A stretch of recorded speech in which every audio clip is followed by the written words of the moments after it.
इस चार्ट में हम देख सकते हैं कि प्राइस हायर हाइज और हायर लोज बना रहा है, जो एक अप ट्रेंड को इंडिकेट करता है।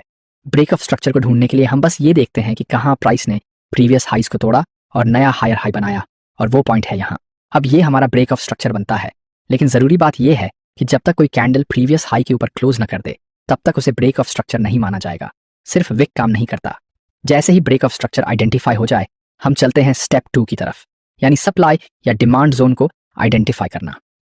ये वो एरियाज होते हैं जहां मार्केट में बड़े बाय या सेल ऑर्डर्स प्लेस किए गए होते हैं, जिससे प्राइस में तेज मूव आता है। सबसे आसान तरीका है, पहले स्ट्रक्चर के ब्रेक को स्पॉट करो, फिर उस तेज प्राइस मूव से ठीक पहले वाले पॉइंट को देखो जिससे वो ब्रेक ऑफ स्ट्रक्चर हुआ।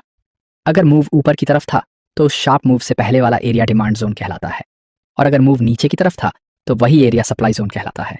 अब वापस आते हैं अपने पहले एग्जाम्पल पर। हमने पहले ही ब्रेक ऑफ स्ट्रक्चर आइडेंटिफाई कर लिया था, तो अब डिमांड जोन ढूंढना आसान हो जाता है। हमें बस उस शार्प मूव से ठीक पहले के एरिया को देखना है। इस केस में प्राइस ने अपना तेज मूव यहीं से शुरू किया था। अब डिमांड जोन को मार्क करने के लिए उस आखिरी कैंडल को हाईलाइट करो जो उस शार्प मूव से ठीक पहले बनी थी। रेक्टेंगल टूल से उस कैंडल के लो से हाई तक एक जोन ड्रॉ करो। यही हमारा डिमांड जोन है। अब जब हमने डिमांड जोन आइडेंटिफाई कर लिया है, तो चलते हैं स्टेप 3 की तरफ, यानी लिक्विडिटी लेवल को ढूंढना। और ये पूरे स्ट्रैटेजी का सबसे इंपॉर्टेंट स्टेप है। सिंपल शब्दों में कहें तो लिक्विडिटी लेवल्स वो जगह होती हैं जहां बहुत सारे स्टॉप लॉस ऑर्डर्स रखे गए होते हैं। लिक्विडिटी लेवल्स के कुछ एग्जाम्पल हैं double double bottoms, triple bottoms, या एक ही लेवल से बार बार रिजेक्शन होना।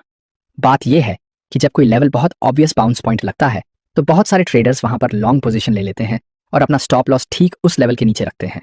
इससे उस लेवल के नीचे लिक्विडिटी जमा हो जाती है, जो स्टॉप हंट्स के लिए एक टारगेट बन जाता है।